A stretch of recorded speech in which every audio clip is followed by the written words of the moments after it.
Opinions and stories around the game we love, told by your favorite storytellers. Stay up to date with all things cricket. Subscribe to Cricbuzz's YouTube channel and press that bell icon now.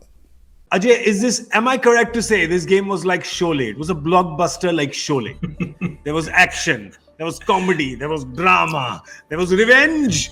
Yeah, I'm just glad that our team wasn't playing. I mean, this game went like a yo-yo all the way. I mean, England, while they started off, they didn't, start off the way you normally see. Didn't lose too many wickets. They held things together. Then they, got to a total which was, a close one.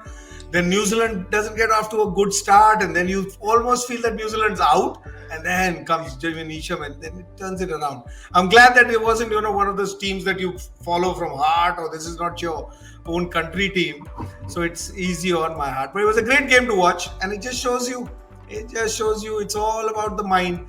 People, when they don't give up, when the times are tough, eventually the game gets easier.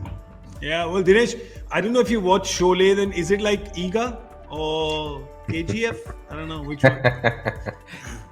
It's all all those movies have a lot of revenge stories in them, and definitely this is one such story, a brilliant one for New Zealand. I think this game epitomizes a lot of what the sport is all about. You need to have persevere, you need to have resilience.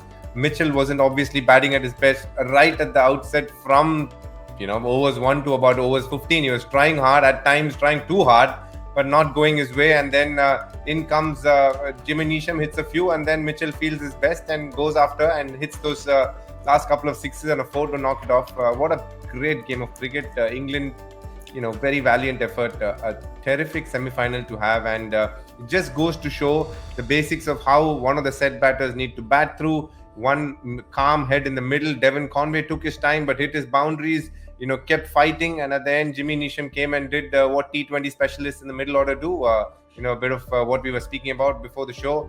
Cleared his right leg because he's a left-hander and tonked that mid-wicket area and made sure he made a mess of Jordan in that over. And Jordan, one of the better bowlers in that in world cricket at the death. It's amazing what pressure can do to a bowler. That was a 17th over for 23 runs. I think the over before that had been bowled by Livingston. Livingston had bowled about, a 3-run over or something? It got the wicket at that time. You thought, Ajay, you really thought at that time that it was England's game after the Livingston over? Yeah, not the first one when he got Convoy. I mean, there it was still tight, but when he bowled that next over again, came back to bowl just before that Jordan over, giving away 2 or 3 runs. You had a new batsman at one end. At that stage, you feel, because he's one of those bowlers that you're not banking on, and when a bowler like that comes in and bowls an over like that, it just adds pressure, because at that stage of the game, it's about balls, right? So you got 5 overs left, and the weakest link of your side gets through, one over like that. Then it's for yours to lose. And Jordan unfortunately had a bad day. I'd probably look at the moment where Livingston and Johnny Bairstow didn't go for that catch. That probably was for me the key to this game, because you drop catches, you get out, you bowl bad balls. That's all part.